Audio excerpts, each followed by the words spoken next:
হিজরি ক্যালেন্ডার এবং মুহররম মাস আর আশুরা সম্পর্কে সামান্য কিছু আলোচনা করার ইরাদা করেছি, যদি আল্লাহ তৌফিক দান করেন। বর্তমানে আরবি যে মাস আমাদের মাঝে অতিবাহিত হচ্ছে, এই মাসের নাম হলো মাহে মুহররম। আজকে মুহররম মাসের 5 তারিখ। মুহররম এটি আরবি ক্যালেন্ডারের, আরবি বছরের এটি প্রথম মাস। সুতরাং মুহররমের আগমন মানে একটি নতুন বছরের আগমন। মুহররমের আগমন মানে আরবি ক্যালেন্ডার অনুযায়ী একটি নতুন বছরের আগমন। একটি বছর আমাদের থেকে বিদায় নিয়েছে, একটি বছর আমাদের মাঝে আগমন করেছে।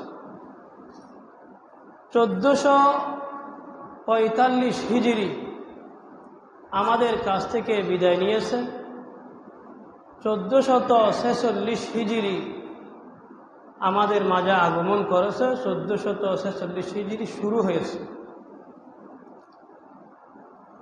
রাসূলুল্লাহ সাল্লাল্লাহু আলাইহি ওয়াসাল্লামের যুগে সন গণনা করার জন্যে নির্দিষ্ট কোনো ক্যালেন্ডার ছিল না। ক্যালেন্ডার আবিষ্কার হয়েছে হযরত ওমর রাদিয়াল্লাহু তাআলা আনহুর জামানায়। তৎকালীন সময়ে যে সুপার পাওয়ার ছিল রোম এবং পারস্য, রোম এবং পারস্যের নিজস্ব ক্যালেন্ডার ছিল। মুসলমানদের সন গণনার জন্য নির্ধারিত কোনো ক্যালেন্ডার ছিল না, বরং বিভিন্ন ঘটনাকে কেন্দ্র করে সন গণনা করা হতো। অমুক ঘটনার এত বছর পর, অমুক ঘটনার এত বছর পর, যেমন হাতির বছরের এত বছর পর কাবা শরীফ ভাঙার জন্য আবরাহা হাতি নিয়ে আসছিল না, তো এটাকে বলা হতো হাতির বছরের এত বছর পর, এরকম বলা হতো। তো হযরত ওমর রাদিয়াল্লাহু তাআলা আনহুর শাসন আমলে 3য় বা 4র্থ বছর হযরত আবু মুসা আশআরী রাদিয়াল্লাহু তাআলা আনহু হযরত ওমর রাদিয়াল্লাহু তাআলা আনহুর কাছে চিঠি লিখলেন, আমিরুল মুমিনিন, আপনি যে সরকারি ফরমানগুলি জারি করেন, সন তারিখ আমাদের ক্যালেন্ডার না থাকার কারণে, সন তারিখ উল্লেখ না থাকার কারণে প্রশাসনিক কাজে আমাদের বিভিন্ন জটিলতার সম্মুখীন হতে হয়। সুতরাং আমাদের জন্য একটি নির্ধারিত ক্যালেন্ডার হলে ভালো হয়। তখন হযরত ওমর রাদিয়াল্লাহু তাআলা আনহু অন্যান্য সাহাবায়ে কেরামদেরকে নিয়ে একটি পরামর্শ সভার আয়োজন করলেন। সেখানে হযরত ওমর রাদিয়াল্লাহু আনহু সবাইকে বলতেছেন, দেখেন, আমাদের একটা ক্যালেন্ডারের দরকার আছে। বিভিন্ন কাজকর্মের সুবিধার্থে, সন তারিখ সংরক্ষণের সুবিধার্থে আমাদের একটা ক্যালেন্ডারের দরকার আছে। এখন কি করা যায়?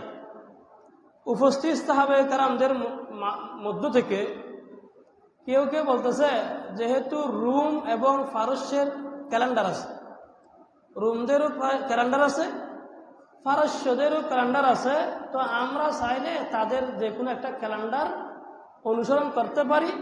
তাদের যে কোনো একটা ক্যালেন্ডারকে আমরা সন তারিখের জন্য ব্যবহার করতে পারি। কেউ কেউ বলেছেন, কিন্তু অধিকাংশ সাহাবায়ে কেরাম এটা অপছন্দ করেছেন। তারা বলছেন, না, আমরা রোম পারস্যের বিজাতিদের ক্যালেন্ডার কেন অনুসরণ আমরা করতে যাব, আমরা নিজেরাই আমার নিজেদের ক্যালেন্ডার ব্যবহার করব। তখন সকলের মতামত নিয়ে সিদ্ধান্ত হলো যে মুসলমানদের একটা নিজস্ব ক্যালেন্ডার হবে। এখন এই ক্যালেন্ডারটি কিসের ভিত্তিতে গণনা শুরু হবে, মানে কোন বছরকে প্রথম বছর ধরে ক্যালেন্ডারের গণনা শুরু করবে? তো এই বিষয়ে কেউ কেউ বলতেছে, রাসূলুল্লাহ সাল্লাল্লাহু আলাইহি ওয়াসাল্লাম যে বছর জন্মগ্রহণ করেছেন সেই বছরকে প্রথম বছর ধরে সংগণনা শুরু হবে। কেউ বলতেছে নবীজি যে বছর নবুয়ত লাভ করেছেন নবুয়ত প্রাপ্তির বছরটাকে প্রথম বছর ধরে সনগণনা করা হবে।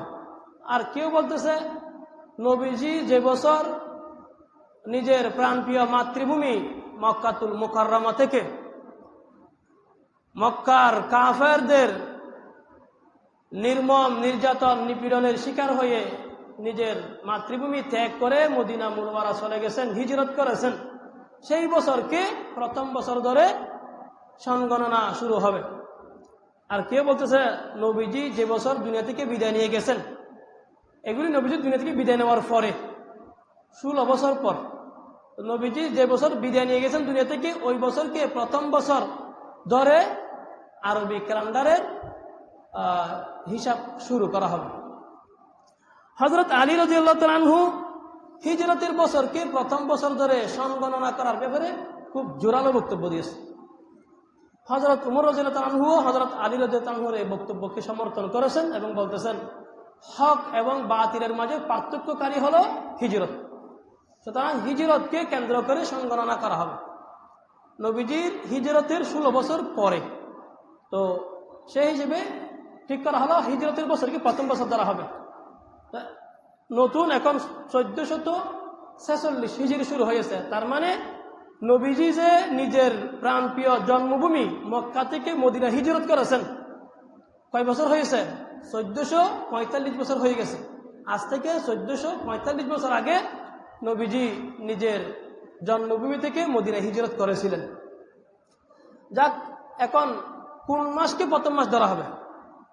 মাস 12টি, এটা তো ঠিক আছে, এটা আগে থেকে আল্লাহর কিতাবেও আছে, মাস 12টি। কিন্তু ক্যালেন্ডারে কোন মাসকে প্রথম মাস ধরা হবে এই ব্যাপারে কেউ কি বলতেছে নবীজি যেহেতু রবিউল আউয়ালে মদিনায় হিজরত করেছেন, তো রবিউল আউয়াল মাসকে প্রথম মাস ধরা হবে। কেউ বলতেছে মাহে রমজানকে আরবি ক্যালেন্ডারে প্রথম মাস ধরা হবে, কারণ রমজান মাসে কোরআন নাজিল হয়েছে। আর কেউ বলতেছে মাহে মুহররম মাসকে আরবি ক্যালেন্ডারের প্রথম মাস ধরা হবে। আল্লাহ তাআলা কোরআন মজিদে মুহররমকে সম্মানিত মাস বলে উল্লেখ করেছেন এবং হাদিসের মধ্যে নবীজি মুহররমকে আল্লাহর মাস বলেছেন। শাহরুল্লাহিল মুহররম, আল্লাহর মাস, মুহররম মাস। নবীজি হাদিসের মধ্যে মুহররমকে আল্লাহর মাস বলেছেন। আল্লাহর মাস মানে আর অন্যগুলো আল্লাহর মাস নয়, সব তো আল্লাহর মাস। মানে আল্লাহর মাস বলার কারণ হলো এ কথা বোঝানো যে আল্লাহর কাছে মুহররমের একটা বিশেষ কি আছে, মর্যাদা আছে। দুনিয়ার সব ঘর তো আল্লাহর ঘর, কিন্তু মসজিদকে বলা হয় আল্লাহর ঘর। তো সব ঘর আল্লাহর ঘর না, সব ঘর তো আল্লাহর ঘর। আমাদের কি, তো মসজিদকে বিশেষভাবে আল্লাহর ঘর বলা হয় এই জন্য যে আল্লাহর কাছে মসজিদের একটি বিশেষ সম্মান রয়েছে। যা হোক, এখন সকলের মতামত নিয়ে মুহররম মাসকে আরবি ক্যালেন্ডারের প্রথম মাস হিসেবে নির্ধারণ করা হবে। এই পর্যন্ত যে আলোচনা হয়েছে এর দ্বারা আমরা বুঝতে পারলাম হযরত উমর রাদিয়াল্লাহু আনহুর শাসন আমলে নবীজির হিজরতের 16 বছর পরে হিজরতের বছরকে প্রথম বছর ধরে আরবি ক্যালেন্ডারের সূচনা হয়েছে এক। এবং এই আলোচনায় আমরা মুহররম মাসের কিছু বৈশিষ্ট্যের কথা আমরা জেনেছি। মুহররম মাসের একটি বৈশিষ্ট্য হলো মুহররম মাস আরবি ক্যালেন্ডারের প্রথম মাস এক। 2 নম্বর, মুহররম মাস কে আল্লাহ তাআলা কোরআন মাজিদে সম্মানিত মাস হিসেবে উল্লেখ করেছেন। আল্লাহ বলেছেন ইন্না ইদ্দাতাশ শুহুর ইনদাল্লাহি 12 শাহরান, আল্লাহর কাছে মাসের গণনা হলো 12টি, মিনহা আরবাতুন হুরুম। একটু পরে গিয়ে আল্লাহ বলছেন মিনহা আরবাতুন হুরুম, এই 12 মাসের মধ্যে 4টি মাস আল্লাহর কাছে সম্মানিত, তার মধ্যে একটি মাস হলো মুহররম। 3 নম্বর, রাসূলুল্লাহ সাল্লাল্লাহু আলাইহি ওয়াসাল্লাম হাদিস শরীফের মধ্যে মুহররমকে আল্লাহর মাস বলেছেন। নবীজি বলেছেন আফজালুস সিয়াম বাদা রমাজানা শাহরুল্লাহিল মুহররম, যে রমজান মাসের পরে সবচাইতে উত্তম রোজা, ফজিলতপূর্ণ রোজা হলো আল্লাহর মাস মুহররম মাসের রোজা।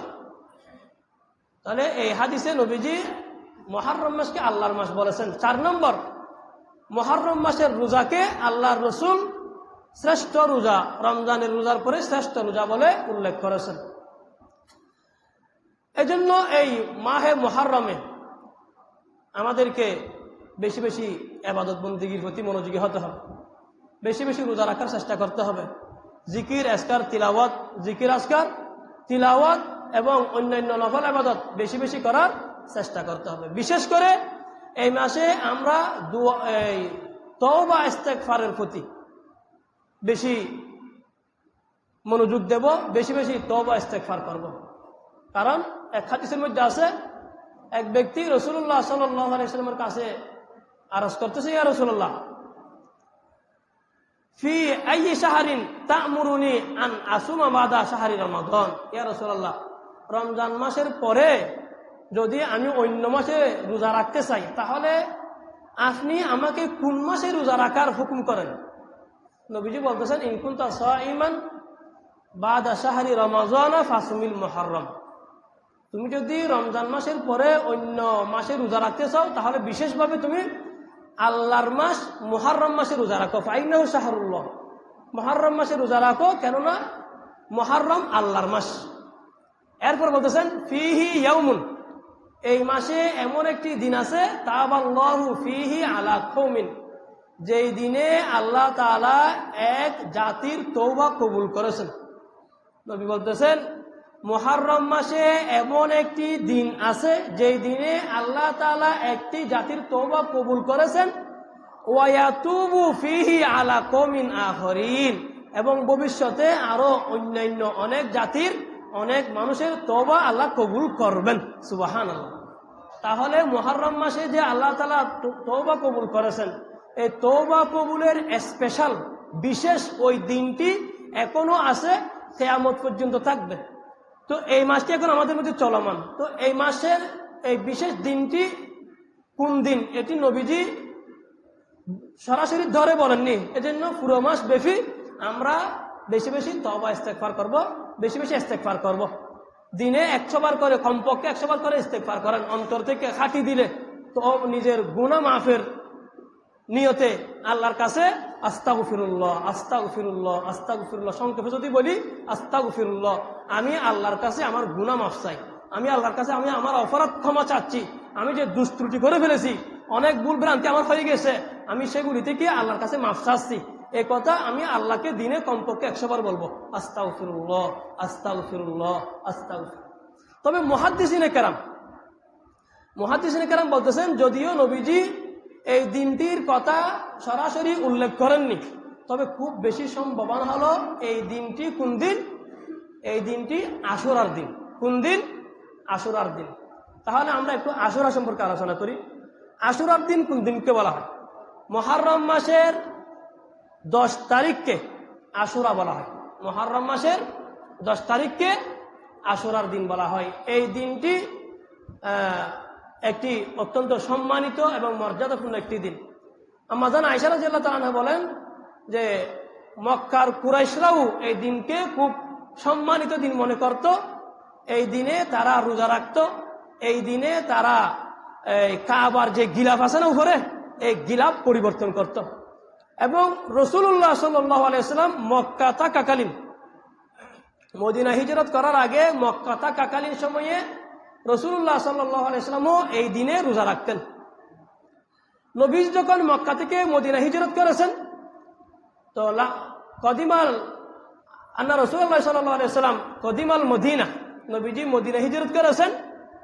ফাওয়াজাদাল ইয়াহুদ সিয়ামান ইয়াউমা আশুরা, নবীজি মদিনা হিজরত করার পরে দেখতেছে মদিনার ইহুদিরা এই আশুরার দিনে রোজা রাখে। ফাকালা রাসূলুল্লাহ সাল্লাল্লাহু আলাইহি ওয়াসাল্লাম মা হাযাল ইয়াউম আল্লাযী তাসুমুনা, তোমরা যে এই দিনে রোজা রাখতেছো, এটি কোন দিন, কি কারণে এই দিন রোজা রাখো? মুহররমের 10 তারিখ আশুরার দিনে তোমরা যে রোজা রাখতেছো, তার কারণটা কি? নবীজি বলতেছে কাদেরকে? ইহুদিদেরকে। তো ইহুদিরা বলতেছে ফাকালু হাযা ইয়াউমুন আযীম, তারা বলতেছে এটি অনেক বড় দিন, আশুরার দিন এটি অনেক বড় দিন। কেন? ফিহি আনজাল্লাহু মূসা ওয়া কওমাহু ওয়া গররাকা ফিরআউনা ওয়া কওমাহু, কারণ এই দিন আল্লাহ তাআলা হযরত মূসা আলাইহিস সালামকে তার এই গোষ্ঠীর, তার সম্প্রদায় সহ আল্লাহ তাআলা মুক্তি দান করেছেন। কিসের থেকে মুক্তি দিয়েছেন? ফেরাউনের নির্যাতন থেকে মুক্তি দিয়েছেন। আমরা অনেক সময় শুনেছি যে ফেরাউন হযরত মূসা আলাইহিস সালামের জাতিকে যুগ যুগ ধরে নির্মম ভাবে নির্যাতন নিপীড়ন করেছে, বছরের পর বছর। যেরকম এখন এই ইহুদিরা ফিলিস্তিনকে বছরের পর বছর নির্যাতন করে আসতেছে, এরকম ফেরাউন মূসা আলাইহিস সালামের এই গোষ্ঠীকে যুগ যুগ ধরে নির্যাতন নিপীড়ন করেছিল। তাদের হাজার হাজার হাজার হাজার শিশুকে জবে করে করে হত্যা করেছে, তাদেরকে গোলামবাদী বানিয়ে রেখেছে। আল্লাহ সুবহানাহু ওয়া তাআলা একদিন হযরত মূসা আলাইহিস সালামকে হুকুম দিলেন যে তুমি তোমার সম্প্রদায়কে নিয়ে রাতের অন্ধকারে এখান থেকে কি যাও, চলে যাও। তো ওনারা যখন রাতে রওনা দিলেন, ঘটনাক্রমে পথ ভুলে গেলেন। ভুল পথে গিয়ে দেখা গেল ওনারা বাহারে কুলজুম, লোহিত সাগরের সামনে, নীল দরিয়া নয়, এটা লোহিত সাগরের সামনে চলে এসেছে। এখন কি করবে? সামনে সাগর, পিছনে আর যাবার পথ নাই, পিছনে দেখা যাচ্ছে ফেরাউনের লস্কর এসে গেছে। এখন সবাই বলছে ইন্নাল আমুদুরাকুন, মূসা তুমি কি করলা? আমাদেরকে তো তুমি মুক্তি দিতে গিয়ে তো এখন আমাদেরকে আরো কষ্টের মধ্যে ফেলে দিলা। সামনে যেতে পারতেছি না, সাগরে পরে মরে যাওয়া ছাড়া কোনো পথ নাই। আর পিছনে গেলে তো এখন আমাদেরকে আগে যে নির্যাতন করতো এর থেকে আরো 7 গুণ বেশি কি করবে? নির্যাতন করবে। এখন আমরা কোথায় যাবো? আমরা ধরা খেয়ে গেলাম। মূসা আলাইহিস সালাম বলতেছেন কাল্লা ইন্না মাইয়া রব্বি সায়াহদিন। তো পয়গম্বর আল্লাহর উপর পূর্ণ আস্থা বিশ্বাস নিয়ে তিনি বলতেছেন অসম্ভব, এটা কখনো হতে পারে না। ইন্না মাইয়া রব্বি, নিশ্চয় আমার সাথে আমার রব আছেন, সায়াহদিন, তিনি আমাকে পথ দেখাবেন। যদিও আমরা দেখতেছি এখানে সামনে সাগর, পিছনে ফেরাউনের লস্কর, আমাদের কোনো বাঁচার কোনো পথ নাই, কিন্তু আমি বিশ্বাস করি যে আমার আল্লাহ এখানে আমার জন্য কি করবেন? রাস্তা অবশ্যই অবশ্যই বের করবেন। সুবহানাল্লাহ। তখন আল্লাহ বলেন ফাদরিব বিআসাকাল বাহার, ও মূসা তোমার হাতে যে লাঠি আছে, লাঠি দিয়ে তুমি সাগরে আঘাত করো। আঘাত করলেন, সাথে সাথে আল্লাহ তাআলা সাগরের মাঝখানে রাস্তা করে দিলেন। একটা দুইটা নয়, 12টা রাস্তা। সুবহানাল্লাহ। এখানে আমাদের ঈমানের সবক আছে। আমরা বান্দা, দুর্বল, কমজোর, আমরা বিপদে আপদে পরে হা হুতাশ করি, পাগল হয়ে যাই, অনেক সময় ঈমান দুর্বল হয়ে যায় আমাদের। না, আমাদেরকে এই কথা মনে প্রাণে বিশ্বাস করতে হবে, যেখানে আমি বান্দা কোনো পথ দেখতেছি না, কোনো রাস্তা দেখতেছি না, সেখানে আমার জন্য রাস্তা বের করতে পারেন কে? আল্লাহ সুবহানাহু ওয়া তাআলা। কোনো সন্দেহ নাই, নিজের ঈমানকে পাকাপোক্ত রাখতে হবে। আমার যে কোনো বিপদে আপদে, আমাকে যে কোনো সমস্যায় আমার জন্য সমাধানের রাস্তা বের করবেন তিনি আমার আল্লাহ সুবহানাহু ওয়া তাআলা। হযরত মূসা আলাইহিস সালামের বাড়ির পরে আল্লাহ তাআলা রাস্তা করে দিলেন, সবাই পার হয়ে গেল। ফেরাউনও তার দলবল নিয়ে সাগরে নামল। এখন নামার পরে যখন মাঝখানে গেল, আল্লাহ তাআলা উভয় দিক থেকে পানি মিশিয়ে তাদেরকে এখানে তাদের কবর বানিয়ে দিলেন, তাদের মওত হয়ে গেল সব।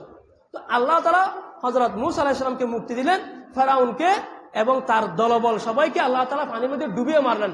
তো এই জন্য ফাসামাহু মূসা শুকরা, এই দিনের এই যে মুক্তির কারণে হযরত মূসা আলাইহিস সালাম শুকরিয়া স্বরূপ রোজা রাখতেন।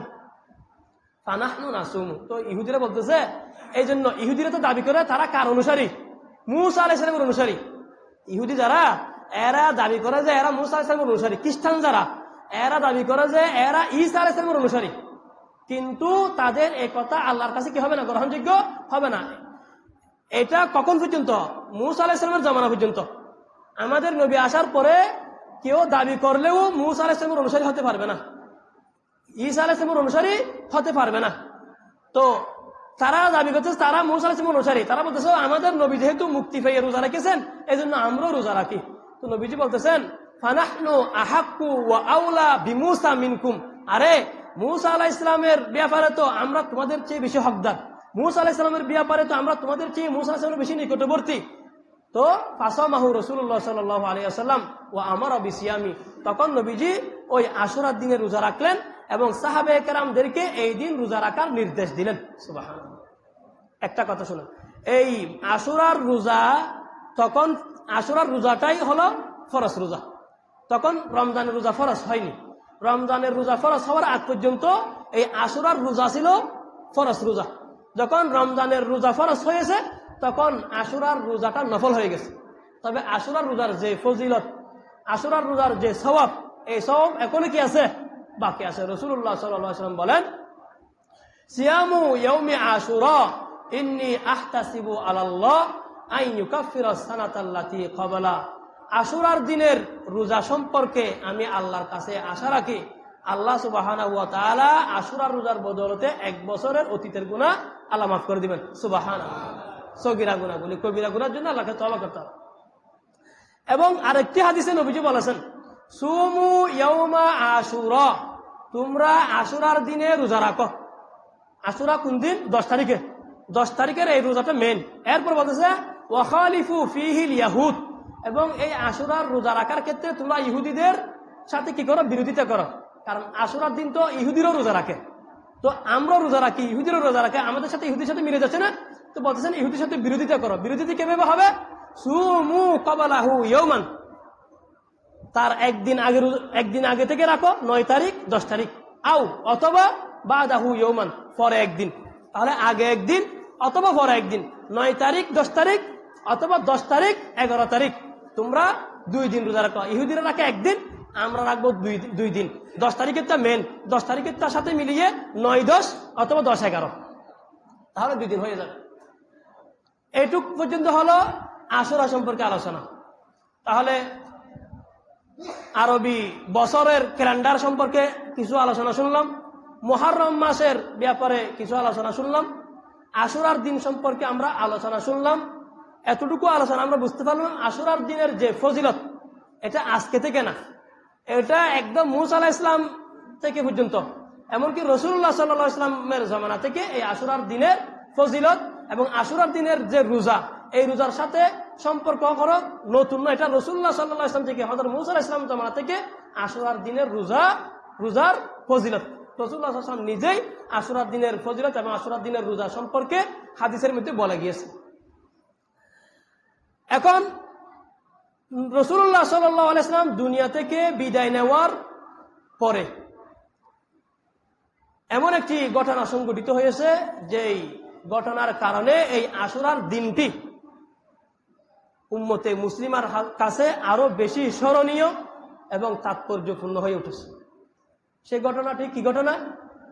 কিসের ঘটনা? কারবালার ঘটনা। এখানে অনেকে মনে করে আশুরা মানে কারবালা, কারবালা মানে আশুরা। আশুরা তো আসলে অনেক আগে থেকে আছে। কারবালার ঘটনা পরে একই দিনে কারবালার এই দুঃখজনক ঘটনাটি সংঘটিত হয়েছে। কবে? রাসূলুল্লাহ সাল্লাল্লাহু আলাইহি ওয়াসাল্লাম দুনিয়া থেকে বিদায় নেওয়ার 50 বছর পরে, 61 হিজরিতে। নবীজি দুনিয়া থেকে যাওয়ার কয় বছর পরে? 50 বছর পরে 61 হিজরিতে ইরাকের ফুরাত নদীর প্রান্তরে কারবালার ময়দানে রাসূলুল্লাহ সাল্লাল্লাহু আলাইহি ওয়াসাল্লামের প্রাণপ্রিয় নাতি হযরত হুসাইন রাদিয়াল্লাহু তাআলা আনহু এবং তার পরিবার, তার সাথী সঙ্গীদেরকে অত্যন্ত নির্মমভাবে শহীদ করে দেওয়া হয়েছে এই আশুরার দিনে। যারা হযরত হুসাইন রাদিয়াল্লাহু তাআলা আনহুর সাথে এরকম গাদ্দারি যারা করেছে, হযরত হুসাইন রাদিয়াল্লাহু তাআলা আনহুকে যারা এভাবে নির্মমভাবে নির্যাতন করেছে, কষ্ট দিয়েছে, আল্লাহ তাআলাও তাদেরকে দুনিয়াতে সেরকম দৃষ্টান্তমূলকভাবে তাদেরকে আল্লাহ তাআলা মৃত্যু দিয়েছে। তারা প্রত্যেকের মৃত্যু হয়েছে খুব করুণ এবং খুব লজ্জাজনকভাবে। এবং আমরা আশা করতেছি আল্লাহ তাআলা তাদেরকে আখিরাতেও হযরত হুসাইন রাদিয়াল্লাহু তাআলা আনহুকে এইভাবে কষ্ট দেওয়ার কারণে তাদেরকে আল্লাহ তাআলা দৃষ্টান্তমূলক শাস্তি অবশ্যই দিবেন। কারণ তারা কাকে কষ্ট দিয়েছে? হযরত হুসাইন রাদিয়াল্লাহু তাআলা আনহুকে। আর হযরত হুসাইন রাদিয়াল্লাহু তাআলা আনহু এর কষ্টের মাধ্যমে তারা স্বয়ং রাসূলুল্লাহ সাল্লাল্লাহু আলাইহি ওয়াসাল্লামকে কি দিয়েছে? কষ্ট দিয়েছে। রাসূলুল্লাহ সাল্লাল্লাহু আলাইহি ওয়াসাল্লাম হযরত হুসাইনের এই শাহাদাতের ঘটনায় আহত হন নাই, রাসূলুল্লাহ সাল্লাল্লাহু আলাইহি ওয়াসাল্লাম ব্যথা পান নাই, রাসূলুল্লাহ সাল্লাল্লাহু আলাইহি ওয়াসাল্লাম কষ্ট পান নাই, কষ্ট পেয়েছেন। রাসূলুল্লাহ সাল্লাল্লাহু আলাইহি ওয়াসাল্লাম যে কষ্ট পেয়েছেন এটা হাদিসের মধ্যে থেকে আমরা বুঝতে পেরেছি। হযরত আব্দুল্লাহ ইবনে আব্বাস রাদিয়াল্লাহু তাআলা আনহু বর্ণনা করতেছেন, রাআইতুন নবী সাল্লাল্লাহু আলাইহি ওয়াসাল্লাম ফিল মানামি বিনিসফিন নাহার, আমি রাসূলুল্লাহ সাল্লাল্লাহু আলাইহি ওয়াসাল্লামকে স্বপ্নে দেখেছি। আসা যে অবস্থায় রাসূলুল্লাহ সাল্লাল্লাহু আলাইহি ওয়াসাল্লামের চুল এলোমেলো, আকবারা, রাসূলুল্লাহ সাল্লাল্লাহু আলাইহি ওয়াসাল্লামের চেহারা ধুলো মলিন, খুব পেরেশান। বিয়াদিহি কারুরা, নবীজির হাতে একটি কাঁচের বোতল, ফিহা দমুন, এই বোতলের মধ্যে রক্ত। ফাকুলতু বিআবি আনতা ওয়া উম্মি ইয়া রাসূলুল্লাহ মা হাযা। তখন আব্দুল্লাহ বিন আব্বাস বলতেছে, আমি নবীজির কাছে আরজ করলাম, ইয়া রাসূলুল্লাহ, আপনার হাতে এগুলা কি? নবীজি বলতেছেন, হাযা দামুল হুসাইন ওয়া আসহাবি, এগুলা হযরত হুসাইন এবং তার সাথী সঙ্গীদের রক্ত। লাম আজাল আলতাকিতুহু মুনযুল ইয়াউম, আমি আজ দিনভর এই রক্তগুলি কুড়িয়ে কুড়িয়ে এই বোতলের মধ্যে ভরতেছি। হযরত ইবনে আব্বাস রাদিয়াল্লাহু তাআলা বলতেছেন, আমি তখন থেকে বুঝতে পারলাম যে হযরত হুসাইন রাদিয়াল্লাহু তাআলা আনহু একটি মর্মান্তিক ঘটনায় শাহাদাত বরণ করবে, এবং আমি ওই দিনের অপেক্ষায় আছি যেন আমি হযরত হুসাইন রাদিয়াল্লাহু তাআলা আনহুর পক্ষ হয়ে কি করতে পারি, লড়াই করতে পারি। তাহলে এই হাদিসের মধ্যে আমরা দেখতেছি রাসূলুল্লাহ সাল্লাল্লাহু আলাইহি ওয়াসাল্লামকে হযরত ইবনে আব্বাস দেখতেছেন কি অবস্থায়, খুব ফেরেশান অবস্থায়, মাথার চুল ঠিক নেই, কাপড় চোপড় ঠিক নেই, খুব ফেরেশান অবস্থা। হযরত হুসাইন রাদিয়াল্লাহু তাআলা আনহুর এই শাহাদাতের ঘটনায় রাসূলুল্লাহ সাল্লাল্লাহু আলাইহি ওয়াসাল্লাম অত্যন্ত কি হয়েছেন, ফেরেশান হয়েছেন, অনেক বেশি আহত হয়েছেন। কারণ রাসূলুল্লাহ সাল্লাল্লাহু আলাইহি ওয়াসাল্লাম হযরত হাসানকে, হযরত হুসাইনকে অন্তরের অন্তঃস্থলে খুব বেশি ভালোবাসতেন। হযরত ইয়ালা ইবনে মুররা রাদিয়াল্লাহু তাআলা বলতেছেন, একদিন আমি নবীজির সাথে দাওয়াতে যাচ্ছি, খানার দাওয়াতে। তো যাওয়ার পথে ইয়াল আবু ফি সিক্কা, হযরত হুসাইন গলির মধ্যে খেলতেছে। তো রাসূলুল্লাহ সাল্লাল্লাহু আলাইহি ওয়াসাল্লাম হযরত হুসাইনকে ধরার জন্য দুই হাত এরকম মেলে দিয়েছেন। হযরত হুসাইন দৌড়তেছে, হযরত হুসাইন এদিকে এদিকে পালিয়ে যাচ্ছে। আমরা ছোট ছেলেকে ধরতে চাইলে আমাকে ধরতে পারবেন, আমাকে ধরতে পারবেন, এরকম করে দৌড়াদৌড়ি করে না, হযরত হুসাইন দৌড়াদৌড়ি করতেছে, আমাকে ধরতে পারবেন, আমাকে ধরতে পারবেন না। রাসূলুল্লাহ সাল্লাল্লাহু আলাইহি ওয়াসাল্লাম ওনাকে হাসতে হাসতে ধরে ফেলছে, ধরে এক হাত মুখের নিচে, এক হাত মাথার উপরে দিয়ে টেনে ধরে সুমা দিয়েছেন। সুমা দিয়ে বলতেছেন, হুসাইনুন মিন্নি ওয়া আনা মিন হুসাইন, হুসাইন আমার অংশ, আমি হুসাইনের অংশ। আহাব্বাল্লাহু মান আহাব্বা হুসাইন, যে ব্যক্তি হুসাইনকে ভালোবাসবে আল্লাহও হুসাইনকে ভালোবাসবে, আল্লাহও তাকে ভালোবাসবে। সুবহানাল্লাহ। নবী বলতেছেন, যে হুসাইনকে ভালোবাসবে আল্লাহও তাকে ভালোবাসবে। আমরা হুসাইনকে ভালোবাসি না? আমরা যে আল্লাহর ভালোবাসা চাই, তা আমাদের অন্তরে কার ভালোবাসা থাকতে হবে? হযরত হুসাইনের ভালোবাসা থাকতে হবে। আর যার অন্তরে হুসাইনের ভালোবাসা থাকবে, সে হুসাইনের এই মর্মান্তিক শাহাদাতের ঘটনায় খুশি হবে না বেজার হবে? বেজার হবে। হুসাইন রাদিয়াল্লাহু আনহুকে যারা এই মর্মান্তিক ভাবে শহীদ করে দিয়েছে, তাদের পক্ষে থাকবে না বিপক্ষে থাকবে? বিপক্ষে থাকতে হবে। কারণ হযরত হুসাইনকে যে ভালোবাসবে, সে কখনো হযরত হুসাইনকে যারা শহীদ করে দিয়েছে তাদের পক্ষ অবলম্বন করতে পারে না। হযরত উসামা ইবনে যায়েদ রাদিয়াল্লাহু তাআলা আনহু বলতেছে, আমি একদিন রাসূলুল্লাহ সাল্লাল্লাহু আলাইহি ওয়াসাল্লামের কাছে গেলাম একটি দরকারে। তো রাসূলুল্লাহ সাল্লাল্লাহু আলাইহি ওয়াসাল্লামের সাথে কথাবার্তা শেষ করার পরে আমি খেয়াল করলাম নবীজির চাদরের ভিতরে কি যেন দেখা যাচ্ছে। তো আমি বললাম, ইয়া রাসূলুল্লাহ, আপনার চাদরের ভিতরে কি? নবীজি তখন চাদর এভাবে খুলে দিলেন। তো চাদর যখন খুলে দিলেন, দেখলাম এক খুলে হযরত হাসান আর এক খুলে হযরত হুসাইন। সুবহানাল্লাহ। দুজনকে খুলে নিয়ে উপরে চাদর ঝাঁপিয়ে আসলেন হযরত উসামা ইবনে যায়েদের সাথে কথা বলার জন্য। তো যখন খুলে দিলেন, দেখলেন এখানে এক কুলে হাসান, এক কুলে হুসাইন। তখন বলতেছেন, হাজান ইবনাই ওই বিনাই বিনাতি, এরা আমার মেয়ের ঘরের নাতি। এ কথা বলে আল্লাহর কাছে দোয়া করছে, আল্লাহুম্মা, ও আল্লাহ, ইন্নী উহিব্বুহুমা, আমি এই হাসান এবং হুসাইনকে আমি ভালোবাসি। ফাহিব্বাহুমা, আল্লাহ আমি ভালোবাসি, আপনার কাছে দরখাস্ত করতেছি আপনিও ভালোবাসুন। আমি ভালোবাসি হাসান হুসাইনকে, আপনিও ভালোবাসুন। এতটুকু তো শেষ না, আবার বলতেছে ওয়া আহিব্বা মান ইউহিব্বুহুমা, ও আল্লাহ, যারা হাসান এবং হুসাইনকে ভালোবাসবে আপনি তাদেরকেও ভালোবাসুন, আপনি তাদেরকেও ভালোবাসুন। তাহলে আমাদের অন্তরে কার ভালোবাসা থাকতে হবে? হযরত হাসান হুসাইনের, নাকি হাসান হুসাইনকে যারা হযরত হুসাইনকে যারা শহীদ করে দিয়েছে তাদের ভালোবাসা? হযরত হুসাইনের ভালোবাসা, হযরত হাসানের ভালোবাসা আমাদের অন্তরে লালন করতে হবে। হযরত হুযায়ফা রাদিয়াল্লাহু তাআলা আনহু বলতেছেন, আমি একদিন মাগরিবের পরে নবীজির কাছে গেলাম। তো নবীজি আমাকে বলতেছেন, ইন্না হাযা মালাকুন, আমার কাছে একজন ফেরেশতা এসেছে।